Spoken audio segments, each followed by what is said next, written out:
Hello guys! Assalamualaikum! Continuation pala to sa last video ko. At after ko pala doon sa taas na nag-makeup at agad na din akong bumaba para mag-ready ng aming mga babaunin at mga dadalhin. At since magtatambay kami ng SM at low budget, dinala ko na din yung mga biskwit pala at saka mga chichirya. Alam nyo naman doon, lalo na pag sa labas, is ang mahal talaga ng bilihin. At habang busy kami dito sa baba, si Iman naman nandun pa sa taas ay nagme-makeup pa. Sabi ko nga ang tagal-tagal. Lagi na lang talaga si Iman nahuhuli. Kaya sabi ko, once nakauna ko, bababa ako, iiwanan na talaga kita, Iman. Kaya agad-agad niya rin binilisan, pero hindi pa siya natapos. At ayan, hindi siya nakasali sa TikTok kasi nga nagme-makeup pa dyan sa baba.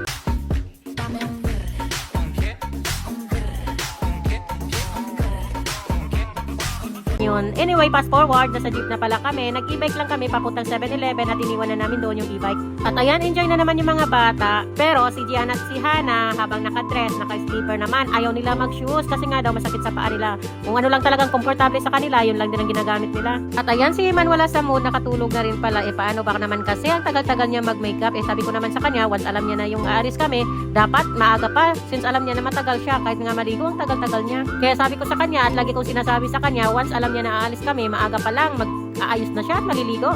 Hindi yung maliligo siya kung tapos na kami lahat. Anyway, nasa SM na pala yung mga badyaw guys. Kanina habang nasa jeep kami, si Hana nagutom na daw. Sabi ko kasi sa kanila kanina, before kami aalis, is kakain muna. Paano kasi pag nasa bahay, ayaw din kumain, busog daw. Ngayon, nakakita ng SM, alam nila papuntang SM, nagugutom na naman daw. Kaya pagdating namin sa loob at naghahanap na rin kami ng makakainan. At kainan namin, dito lang naman sa Jollibee. At sabi ko kay Papa, ibigay mo yung senior citizen mo na card para may discount, sayang pa din. Picture! At ayan, tapos na ako nag-order, pero yung dalawa hindi pa bumabalik. Si Iman pala, sinamahan niya si Hana para umihi.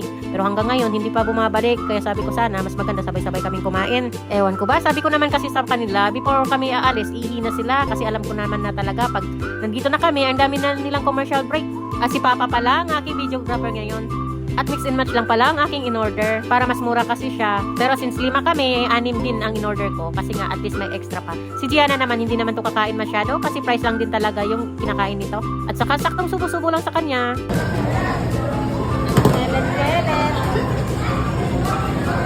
Okay na nga.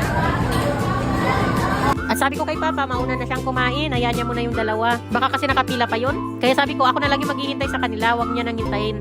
Pero hindi pa rin siya mapakali, hintayin na lang daw. At finally, nandyan na sila. Akala ko, dalawa lang sila ni Hana. Muntikan ko na makalimutan si Gianna, sumama din pala sa kanila.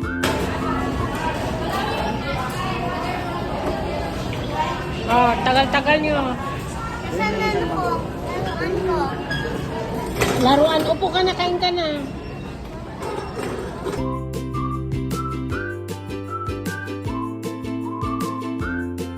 At after namin kumain, nagmamadali na rin kaming umalis kasi natatay na daw si Gianna. Kaya binilisan ko na lang din kasi nga baka naman makakatai sa short niya, wala pa namang diaper. Ay nako, nakakahiya.